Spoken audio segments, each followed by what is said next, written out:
దేవుడు నాకేమి చేశాడు అని చెప్పే ఒక క్రొత్త తరం ఈ జనరేషన్లో బయలుదేరింది.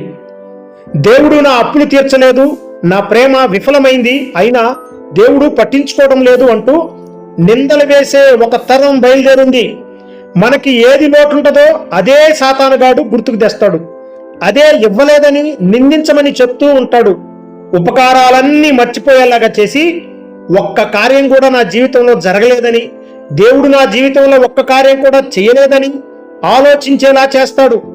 ఏదైనా తోటలో కొన్ని లక్షల వృక్ష ఫలాలు ఉన్నాయి. హవ్వ ఆదాములు వాటన్నిటినీ తిన్నారో లేదో కానీ ఆ ఒక్క తినవద్దన్న ఫలం గురించి ఆలోచించి తిని శాపగ్రస్తులైపోయారు. మనం కూడా మన జీవితంలో దేవుడు చేసిన ఉపకారాలన్నీ మర్చిపోయి వెయిటింగ్లో పెట్టిన ఆ ఒక్కటి గురించి ఆలోచించి మనం దేవునిని నిందిస్తున్నాము. కొన్నిసార్లు మనలో ఎక్కువ మంది అనాలోచితంగా లేక శక్తికి మించి లేదా రాబడికి మించి అప్పులు చేయడం వల్ల, అవిశ్వాసి అయిన వ్యక్తిని ప్రేమించి ప్రేమ విఫలమవడం వలన, సరైన గైడెన్స్ లేకుండా వివాహ విషయంలో కానీ కెరియర్ విషయంలో కానీ ముందుకడుగేసి విఫలం అవడం వల్ల చాలా మంది అనుకునేది ఏంటంటే, దేవుడు నన్ను పట్టించుకోలేదు, ఇక నా బ్రతుకు అయిపోయింది, ఇది చివరి క్షణం, ఇది నాకు లాస్ట్, ఇక నేను చచ్చిపోతాను అని చెప్పేసి దేవుని మీద నిందలు వేసి ఆయనను బెదిరించే తరం ఒకటి ఈరోజు బయలుదేరింది.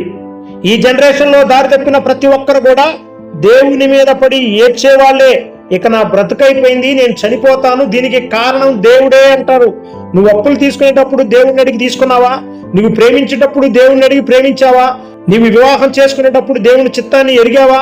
నీ కెరియర్ గైడెన్స్ కోసం దేవుని దగ్గర నువ్వు మొరపెట్టి ప్రార్థించి అడిగావా? ఎప్పుడు అడగలేదు. నీ సొంత ప్రయత్నాలు చేసి నీ స్వబుద్ధి మీద ఆధారపడి విఫలమైన తర్వాత దేవుని దగ్గరకు వచ్చి కారణం నీవే అని వేలెత్తి చూపుతున్నావు. ఇది మంచిది కాదు సహోదరి సహోదరుడా. ఈ జనరేషన్ లో ప్రతి ఒక్కరు కూడా దారి తప్పి ప్రవర్తించడం మాత్రమే కాకుండా దాని ద్వారా వచ్చే ఫలితాలను దేవుడి మీద రుద్దుతూ ఉన్నారు. అన్ని బాగుంటే నా శక్తి, నా బలము, నా కృషి అంటారు. ఏదైనా చెడు జరిగితే దేవుడి మీద పడి ఏడుస్తా ఉంటారు. ఆ మధ్య ఒకడు అంటాడు, కరోనా వచ్చినప్పుడు మీ దేవుడు ఏం చేస్తున్నాడు అని హేళన చేస్తున్నాడు. మానవ తప్పిదాలను దేవుడి మీద రుద్దే తరం ఇది. ఏఐ తరం, మార్ఫింగ్ జనరేషన్ ఇది. ఎంత చెప్పినా అర్థం కాదు. వాక్యాన్ని వాక్యానుసారంగా కాకుండా శరీరానుసారంగా అప్లై చేసుకొని తద్వారా వచ్చే ఫలితాలను జీర్ణించుకోలేక దాన్ని దేవుని మీద రుద్దుతున్నారు. ఎస్, అందుకే ఆయన నీ మీద ఒకరిని సాక్ష్యంగా పెట్టాడు. నీకు విషయం తెలుసా? దేవుడు నీ మీద ఒకరిని సాక్ష్యంగా పెట్టాడు. ఆయన సాక్ష్యంగా పెట్టి నీ మీద వ్యాజ్యమాడుతున్నారు. ఎవరంటే, పర్వతాలను సాక్ష్యంగా పెట్టాడు, కొండలను సాక్ష్యంగా పెట్టాడు, ఆకాశంను సాక్ష్యంగా పెట్టాడు, నువ్వు నడిచే నేలను సాక్ష్యంగా పెట్టాడు, నువ్వు వాడుతున్న మొబైల్ని సాక్ష్యంగా పెట్టాడు, నీ ఇంట్లో ఉన్న చెట్టును సాక్ష్యంగా పెట్టాడు, నీ ఇంటిని సాక్ష్యంగా పెట్టాడు, నీ కాలేజీని సాక్ష్యంగా పెట్టాడు, నువ్వు ఎక్కడెక్కడ తిరుగుతున్నావో ఆ పార్కును కూడా దేవుడు సాక్ష్యంగా పెట్టి ఈరోజు నీతో వ్యాజ్యమాడుతూ ఉన్నాడు. కాబట్టి ప్రియమైన సహోదరి సహోదరుడా, నేనే తప్పు చేయలేదు అయినా కానీ నా జీవితంలోకి అప్పులు వచ్చినాయి, నేనే తప్పు చేయలేదు అయినా కానీ అతను నన్ను మోసం చేశాడు, నేనే తప్పు చేయలేదు అయినా కానీ నా కెరియర్ చెడిపోయింది, దీనికి కారణం దేవుడే అని నువ్వు ఒకవేళ నిందిస్తున్నట్లయితే, నా దేవుడు అంటున్నాడు మీకా గ్రంథము 6వ అధ్యాయం 3వ వచనంలో, నా జనులారా నేను మీకేమి చేసి తిని మిమ్ము నేలాగు ఆయాసపరిచితిని అది నాతో చెప్పుడి.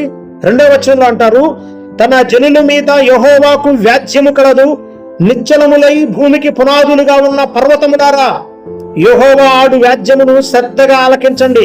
నా జనులకు నేనేమి చేసి తిని, వారినెప్పుడు నేను ఆయాసపరిచితిని అని ఆయన కొండలను పర్వతములను నీపైన సాక్షులుగా పెట్టి నీతో వ్యాజ్యమాడుతున్నాడు. ఆయన వ్యాజ్యమాడితే నువ్వు తట్టుకోగలవా? ఏమి చెప్పగలవు ఈ వ్యాజ్యానికి నీవు సమాధానం?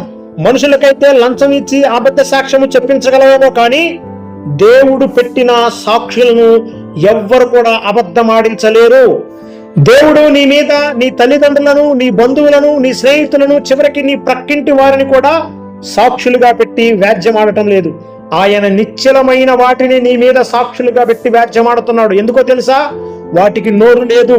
అవి నోరు తెరిచాయంటే, దయచేసి గమనించాలి, అవి నోరు తెరిచాయంటే నీవు తీర్పులోనికి రాక తప్పదు. తీర్పులోనికి వచ్చిన వాడికి శిక్ష తప్పదని గుర్తుంచుకోవాలి. ప్రియమైన సహోదరి సహోదరుడా, అందుకే ఆయన నిశ్చలమైన వస్తువులను కొండని, పర్వతాన్ని, చెట్లని, పైన ఆకాశమును, కింద భూమిని, ఇదిగో నిశ్చలమైన వస్తువులను నీ మీద సాక్షులుగా పెట్టాడు. ఒక రోజు రాబోతుంది, సముద్రము కూడా దానిలో ఉన్న మృతులందరినీ కూడా దేవునికి అప్పజెప్పబోతున్నాయి. తీర్పు దినమున సముద్రం కూడా దానిలో మృతులైన వారందరినీ కూడా అప్పజెప్పే దినం వస్తుంది. ఆ రోజు తప్పక శిక్ష తప్పదు. ఆ రోజు రాకముందే ప్రియా సహోదరి సహోదరుడా, ఇకనైనా నీ బుద్ధి మార్చుకో, ఆలోచన మార్చుకో. ఇంకా ఏమి ఇవ్వాలి ఆయన నీకు మంచి జన్మనిచ్చాడు, రక్షణనిచ్చాడు. భయభక్తులు కలిగి మంచి నడవడి కలిగి ఉంటే నిత్య జీవము కూడా ఇస్తానంటున్నాడు. అక్కడ తరతరాలు ఆయనతో కూడా ఉండడానికి కృపణిస్తానంటున్నాడు. ఈ లోకంలో తుచ్చమైన వాటిని, తుప్పుపట్టే వాటిని, ఎక్స్పైర్ అయ్యే వస్తువుల మోజులో పడి ఇంకా నీవు దేవుడిని ఎన్నాళ్ళు నిందిస్తావు? దేవుడు నాకేమి చేశాడు కాదు, ఇన్ని చేసినా నా దేవునికి నీవేమి ఇవ్వగలిగావు? ఒక్క పనైనా దేవుని కొరకు నువ్వు చేయగలిగావా? నిన్ను నువ్వు ప్రశ్న వేసుకో. ఒకసారి నీ దగ్గరలో ఉన్న ధర్మాసుపత్రికి వెళ్ళి చూడు. దేవుడు నీకు ఎంత చక్కని ఆరోగ్యం ఇచ్చాడో అర్థమవుతుంది. ఒకసారి మానసిక రోగులు, వికలాంగులు ఉండే ఆశ్రమాలకు వెళ్ళి చూడు. దేవుడు నీకెంత మానసిక స్థితిని, ఉల్లాసాన్ని, ఆలోచన శక్తినిచ్చాడో నీకే తెలుస్తుంది.